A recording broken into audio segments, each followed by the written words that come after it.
procrastinators, and welcome to Beyond Two Souls. This is a awful them up. Yeah, where my review of Heavy Rain was mixed, and I said there were some good points, there were some bad points. Overall, the experience falls flat. The way you're playing it, you might be enjoying it. It's different. I have really nothing nice to say about Beyond Two Souls. Like, nothing. Literally nothing. There is no redeeming quality. What? Sorry, did her face just go and jump a little bit there? Oh, good grief. Even the menu started to loop. Fantastic. They assume you wouldn't be here. That's why they put the giant face there, to distract you from the giant face. I'm gonna do this video slightly differently. I'm just gonna play the opening of the game and sort of attack it from, criticize it, as it were. It's more of going to be an attack because it's going to be relentless.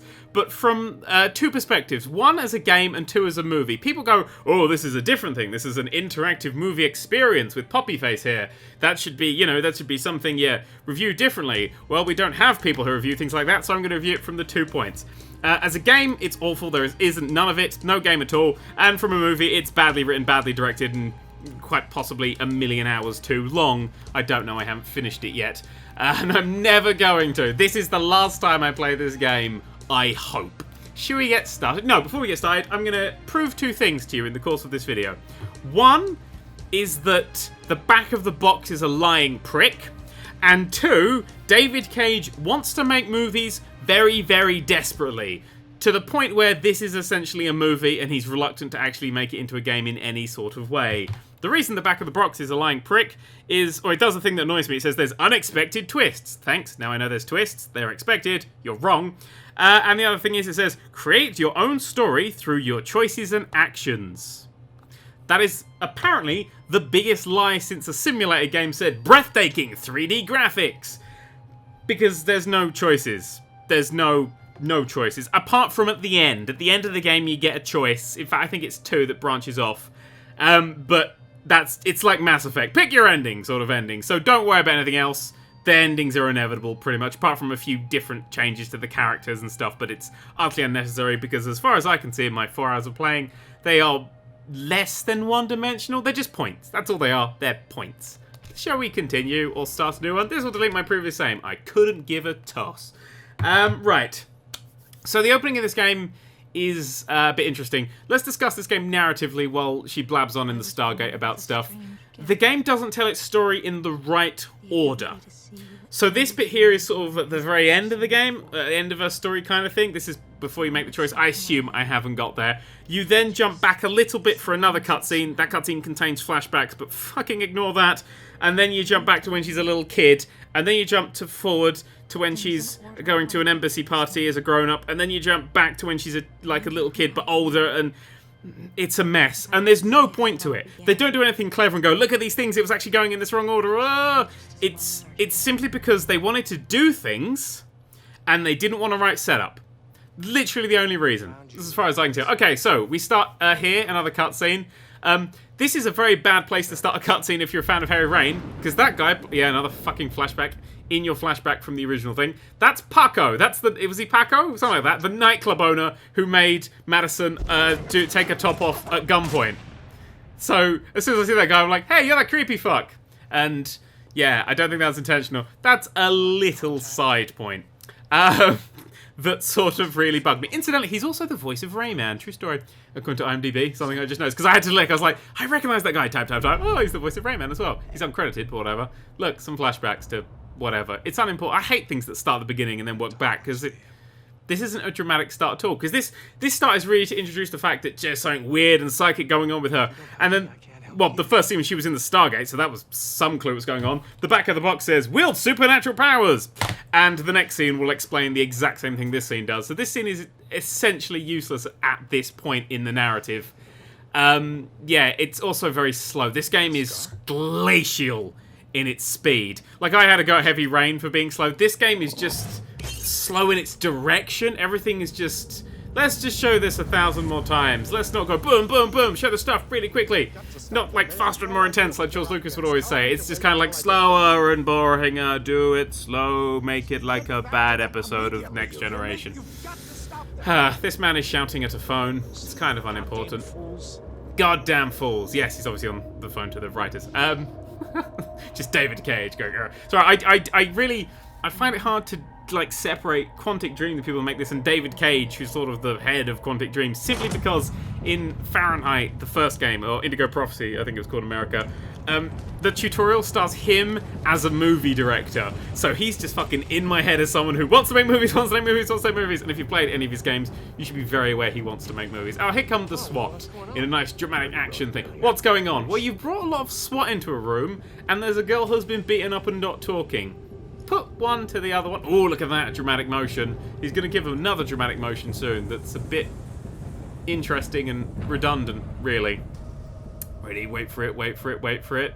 Say this, do this, ready? Shh! Be quiet, he says, to the person who just shouted, what's going on?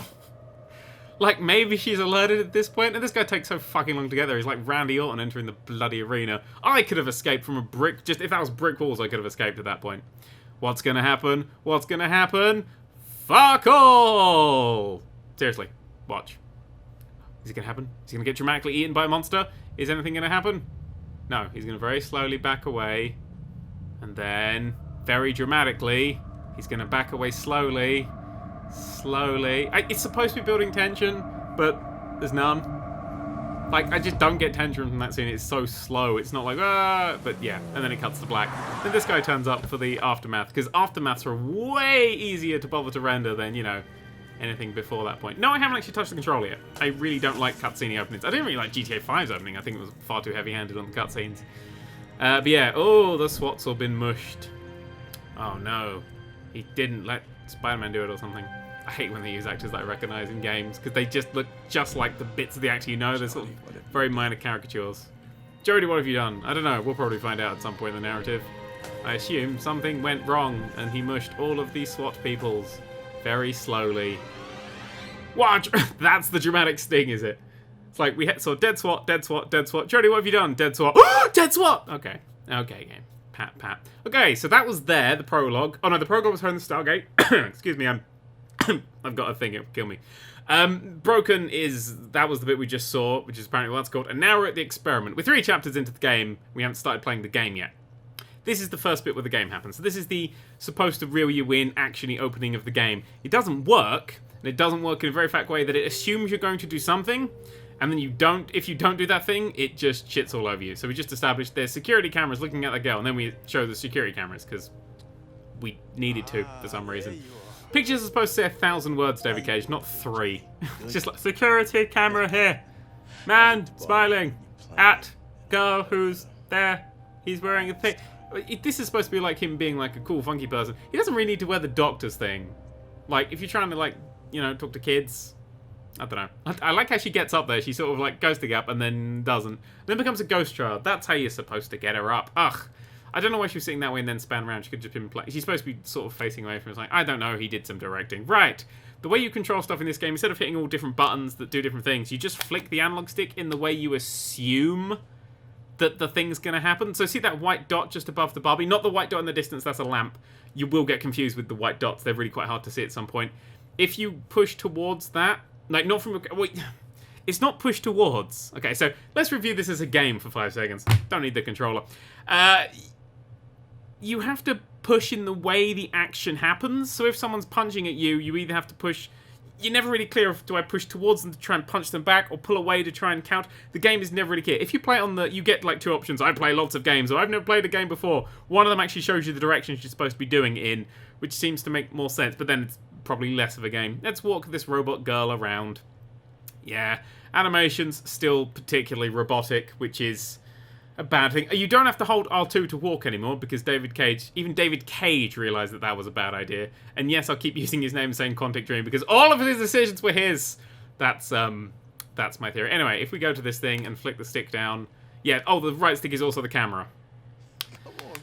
Yeah, right stick is camera and also pick stuff up. So at points you'll be like, hey, what's around this corner? Oh, I've interacted with something. Oh, you also may notice that the game is in a weird aspect ratio, in a movie-style aspect ratio. That is one of the most limiting things I've ever seen a game do. It feels so restricted. It's completely unnecessary, apart from if you were trying to push a fact that you wanted this desperately to be a movie and all these walking scenes were completely useless. It's really just... unnecessary. It just feels so like there's information I'm missing. My brain doesn't cope with it well because I'm used to seeing a very specific thing on this screen, and that isn't it. And that really, really irks me. And that is just, I want to make a movie. I really want to make a movie. It's March. Yay, a good month. Oh, careful. There's a really weird thing about all the objects in the game. They have, like, the biggest invisible walls you've ever seen around them. So, like, look how far... They don't let you get anywhere near any of the objects. It feels like... Everything about this game makes me feel so tight and close in. Like, I'm... Hurry, so have to... Yeah, hurry. You won't do anything else apart from say that. Like, I don't know if I'm supposed to do anything, or... It's just... I feel so constricted. It's horrible. Let's go over here. Oh, we didn't think anyone would come over here, so we didn't bother to do anything with that wall. Oh, hang on, robot controls. See, that entire set of animations she did there was just me pushing away from the thing. The game isn't great for that. Oh, had to walk around the doll's house there. Hey, there's a dot on the guitar. Should we play that? Oh, hang on, can I get... Oh, I don't need to get close enough. Flick towards it? Oh, I had to flick down for that one, because it was down, not towards it. Down. Ooh, flick the thing. Yes, you're a real rock wizard. I'm assuming you'll be a pro at guitar by the end of this game. Not that it'll matter, because you're playing Ellen Page. And Ellen Page only has two things, and that's crying and half smile. Right, yeah, we can wander around here. It's completely useless. You never really get anything apart from, oh, look, she has a ghost friend. We're going to introduce that later. It's unnecessary. It's... let's show you this next bit that's sort of... I don't know. I'm giving this game a lot of flack in the game bit. And pretty soon I'll be giving it a lot of flack in the narrative bit, and then we'll go back to the game bit. Oh look, here's a thing you can look at that we established already, so it's completely pointless to look at. My argument here is I don't need to be doing any of this. Like, there's no skill involved. I'm not getting anything more out of the world. We'll do bits later where characters will interact with you and then go back into their pre-stuff, so it feels really out of the game. Like, it's something like a GTA, because it's just the first thing in my head. When you, like, walk near a character, they'll interact with you, they'll talk with you. That feels like a living, breathing world. In this, they try and make a living, breathing world with just robots who only live and breathe once, and then they're dead. They just do their own little thing. Okay, so this is the door handle. Oh, no, not flick it that way. Flick it that way, of course. You saw the camera over there. That was me flicking it in the wrong direction. Here is the first time I audibly groaned. Look! A Pixar reference in the top left. A113. That is not accidental. In every Pixar film, the numbers A113 come up. That's like a Pixar thing. David Cage thinks he's making a Pixar movie here. I find that beyond laughable. If that is an accident, David Cage, then you're a liar. Let's go over here. Oh, there's a man. Oh, hang on. Way to walk robotically around me. This is my favourite man. I sat and watched this man for about 20 minutes. It was the most enjoyable time of the game. I'm trying to face him, but the game doesn't let me face him because I'm pressed up against his invisible wall, so I have to go away to face him. Okay. Excuse me. I'm still dying. Okay, this man takes a drink, looks at Jodie, pauses, takes another drink. Now, what's he going to do? He's going to look over there, and then back to Jodie, and then back over there, and take a drink. He will do this for 20 solid minutes. He is out of liquid at this point. He's... My theory for this guy is his name is Chad, and he's sort of like terrified of that girl who works, he sort of looks after and stuff, so he's just trying to like, yeah, just act casual. There's no drink in that cup. He's freaking the fuck out right now. That is the only way I could possibly give character to anything. Like, they could have just made him go in that door after a little while or something. Just make people move around the place a bit. But no, people just sort of stand here. If you try and go back, the game shouts at you and does stuff.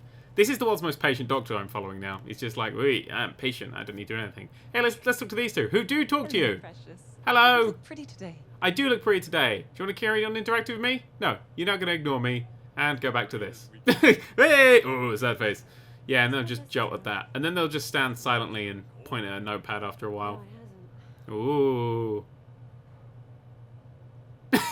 His mouth is moving, but he's not making any sound, because they didn't think he'd be sitting around here. See, the point of a video game is there's an interactive element, which not quite grasped by the team at Quantic Dream. You're supposed to be able to, like, kind of interact with these environments and do stuff. This could have been a cutscene where, go get Jodie, Jodie walks through the corridor, a few people talk at her, and then we go into this place here. But they didn't bother with that. They decided to just, you know, not let you interact with it. Hi! Yeah, yeah. Look at these people talking. Yeah, wave, you prick. Look how he was walking, smug bastard. This is how close I can get to that guy's newspaper, by the way. I find that hilarious. I kind of just want to clip through everything. Oh, I'm having trouble with my doors. Come on, Jodie. See, that was an invisible wall because my arm was slightly touching the thing. There we go. Okay, we're in a cutscene now. We're about to jump from cutscene to gameplay to cutscene. in the most worthwhile attempt at gameplay in the world. Ready? Brace yourself for this, okay? Okay, this is now gameplay. And we're back to a cutscene. Unnecessary. It's why am I even playing this? Why do I need to physically be playing this game? Like there's just I look at like really linear games and stuff, and I get kind of I'm like I can see what I'm doing. I'm running around and shooting things, but this I'm not. There's no interaction with the environment. It's just sort of a thing that's there that I'm walking around. Let's go very quickly to the direction. There's the bit of direction for your first choice is pretty piss poor. This is more of a nitpick, but it really bugged me when I first saw it. So you're in a soundproof room here. There's two-way glass there. Hey Jody, can you hear me? Okay. I don't know. I'm going to pause the game now because the game's pissed me off twice. I don't know if I can hear that man because the direction for that shot was behind the glass. So I could obviously hear him because I was in the room with the guy. I was sitting in there with him. It's as much as it's soundproof glass because he had to push a button to do it. I don't fucking know if I can hear it beyond that point. I'm playing as Jody. I have no fucking clue if Jody heard that. How am I supposed to answer a question that I don't know the answer to in this? That seems interesting. What's more interesting is the game knew that it had done that because this is sort of an interesting feature. You have choices in the game. Watch one fade away slowly, not pushing any buttons. The game picks its choices for you. You don't even have to make a choice. How great is that? It's so they're really taking the interactive point away from this interactive multimedia experience, bollocks, whatever they're calling it these days. You can do that? Right, now I have to... Yes, just do it. That would pick itself, but I couldn't be bothered to sit around and wait for the guy from Spider-Man to do his Spider-Man things to her brain or whatever. Yes, let's go for it. Come on. That Connect sensor on your head. Yes, this lady over here has a card. If I push triangle, I get to play as Aiden, who's the creepy ghost child that follows her around and does stuff. Woo, the coolest thing about this game is that effect where he goes through stuff. Woo, the shitty thing about this game is you can possess people and you can kill people, but only some people and only sometimes. And this game is the most restrictive game I've ever played. Like, and it's supposed to be about choice. It's really not. There is no, like, from the restrictive walls to the restrictive aspect ratio, I feel so closed in. It's really unnerving how little I feel I'm necessary for this and how little the game wants me to be here. Anyway, let's go through here and let's look at the lady's card. Oh, is it a star? Golden Bennett, I'm bleeding psychic. Right, we can now go back here. Yes, I'm very aware. I'd like to go back to Jody, please. And then we can pick what it was. If you pick star, you have to do this several times. I'm going to pick square, because if you fuck it up twice, the game carries on. Nothing changes. Nothing changes. But, it goes quick. You only have to do it twice. Let's go back to Aiden, and let's go back to the little girl. There we go. Yeah, it's a square. Now I just have to do it just twice, which speeds everything up. Doesn't matter because we'll go to the next point and that'll never come back up again. A useless, unnecessary choice, like every choice this game has thrown at me so far. Okay, now I have to knock some blocks off of the table in the other room. The game doesn't trust you to find the blocks on your own. Let's go in backwards and watch this wonderful cutscene. Ready? Fwum! There's a lady! There's the blocks! Don't look at anything else! Look at the blocks! You can't move anymore. You can look around, but you can't move because the game might have realised you know, didn't know what the blocks were or something. I don't know. I did assume that it was because that thing there isn't being rendered properly, but we find one later that is like that and you can go behind it, so I don't know. I don't know why they did that. It seems pointless. But anyway, this is the amazing psychic powers you have. You hold down L1, and then at that point I'd say, oh, that's gone well up, let's release L1, and that'll go for boom. But that's not what happens. You hold on L1, you pull back both sticks, and then you let go both sticks. It's really sluggish. It doesn't make me feel like a hyper-powerful being. It makes me feel like just irritating more than anything. Yeah, we can do it again. See, look, this one, you can see behind. Still got the fucking aspect ratio. The aspect ratio just bugs me beyond compare. Right, he said knock over anything else in the room. Let's knock over something else in the room. Fumtish, I knocked over something else in the room. Yeah, ahaha, you're so lovely, aren't you? So lovely. Okay, right. Anything else you want me to do? Well, I've not been told of anything else. I've knocked over everything that I'm supposed to do. Should we just hang around for it? I have no reflection. Ooh, I'm a vampire. I'm Daniel Craig. Ooh. Okay, now this lady's looking a little bit uncomfortable. I'm just sitting here. Just kind of waiting. Because the game hasn't told me what to do next. The game knows what it wants me to do next. It wants me to keep knocking stuff over. It assumed I enjoyed that. And it's like, oh, you're going to want to knock more stuff over. Fucking Jody in there is now bitching at me that I'm not doing anything, even though I've not been instructed to do anything. So let's knock over a bottle of water. Flabomtish. Oh, that's freaked the lady out. Well, that's all I needed to do for this turn. Yep. Oh, yeah. She's looking really creeped out now. Ooh, I'm a ghost. And now you can see that more options have appeared. So I can, like, flick the table over as well as the cards. I can flick that camera over. The lights can be flicked over. At this point, whoever made this game, Quantic Dream, assumed that I'd go mental bananas and start smashing everything up. I'm sorry, but I'm Yeah. done. The reason that now I can smash the lights and the windows and stuff, now the lady will start screaming and panicking. She knew what she was getting herself into, I assume, but she's freaking out. Now the dramatic music starts. Ready? Dramatic music! So now the dramatic music has begun. I'm supposed to be smashing stuff up at this point, I assume. I'm supposed to be going, whoa, smash! Ah, there we go, she's crying. Okay, let's just recap that scene there. Breaking that, if you keep smashing stuff up, that bit goes on and on and on forever. But at this point, I did the 3 things they asked. It said knock stuff over, knock stuff over, and knock stuff over. I did that, and then the lady started freaking out, and now it's all dramatic. I've done nothing. Aiden has done nothing to make any of this happen, but now she's crying because she has to every other chapter. Everyone's hugging. It's apparently over, and you get an absolute clunker of a line here. This is beautiful. Listen to this clang. It will never be over. Oh, cliche 1. That's in cliche 1 in the book of cliches. So yeah, there we go. She's crying. Everyone's crying. That was a traumatic moment. I did what they asked. All I did was what they wanted me to do. I didn't go further. I mean, I saw all the options. The game went. At this point, everyone playing this is a fuckhead, and they'll start smashing the glass and throwing the tables around the place. And I didn't want to do that because I didn't want to be an evil spirity sort of thing. So I didn't do that. And the game carries on as if you did. So even in the gameplay, they're taking choice away from you. They're like, oh, you did these things. No, I didn't. It's the equivalent of going like to a game and it's like push the green button or push the red button, and you don't push any buttons. It's like, oh, why did you push the red button? You've killed the orphans. I didn't push any buttons. You bastard for pushing the red button.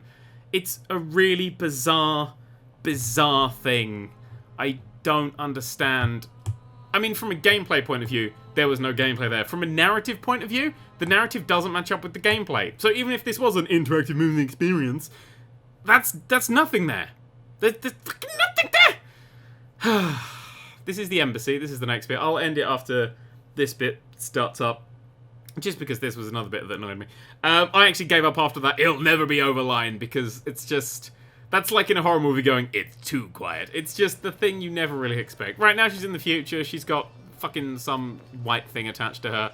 And I couldn't pick him out of the crowd or anything. Okay, now we have 4 options. Plan B, don't want to get pregnant. Guest, stress, or shy. I don't know anything about this character or what she'd say. But the game doesn't care. The game's like, fuck it, we'll do it. You don't want to pick a decision. We'll do a decision. We'll do it ourselves. It's an anti-game. That's what this is. This is an anti-game.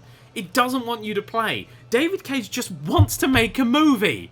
That's all he wants to do. He's got the aspect ratio for it. It's got the direction. It's far too long. It goes on for like 9 fucking interminable hours. But I just want to give up. At a point there when I think it was Shy was actually like, everyone's looking at us, and then the camera cuts to a shot of the room and no one's looking at you. And it's just so many of those direction errors. It just doesn't... It's Ellen Page playing Ellen Page. If that is enough for you to watch a film, then you may enjoy this game. But from a direction point of view, it's rubbish. From a narrative point of view, it's rubbish. From a gameplay point of view, it's rubbish. I can't think of a redeeming feature.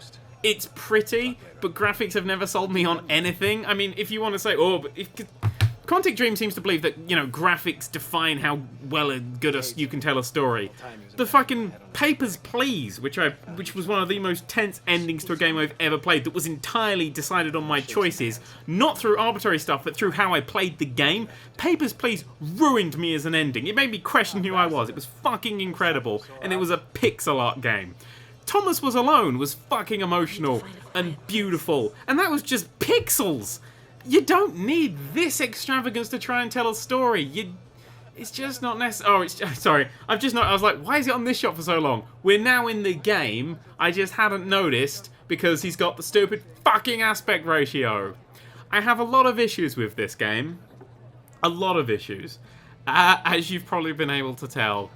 I've just got to a point where I don't feel like I'm contributing. I feel like I'm watching sports on the TV and shouting at the screen. Sure, I may feel I'm doing something in some part of my brain, but it's not really changing the outcome. Whatever I do is not going to fuck my team up in any way.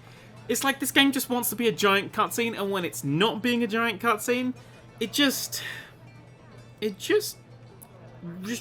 pushes you down. It crushes you into these tiny little sections. It's like, okay, we'll give you this bit. Try not to fuck it up. Try and do it the way we say. Oh, you've done something different?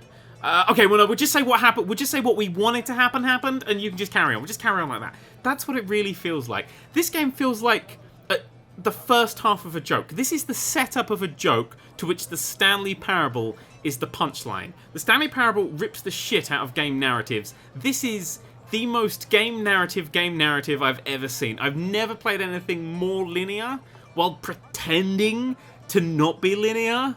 It's like the word linear has just scribbled the word choices over its face. Look up choices! No, you're the word linear. No, I'm not. I've read choices over my face. Press X button. Well, don't you want to give me an option? Okay, press circle or X button. Well, I'm going to put you pressed X button. Shut up, linear. No one likes you. That's what's going on in my head right now. And that's Ellen Page Crying Simulator 2013. It is... I normally end these by saying, it's a game, but it's not. It's not even an interactive movie, because you don't really interact. You do interact, but it doesn't fucking matter. That's what its name should have really been. You don't fucking matter beyond pushing 2 buttons. Souls. Thanks for watching, procrastinators, and ta-ra.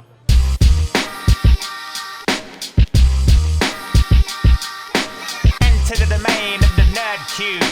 Videos dropping from above like bird poo. Enter the domain of the Nerd3. Videos dropping from above like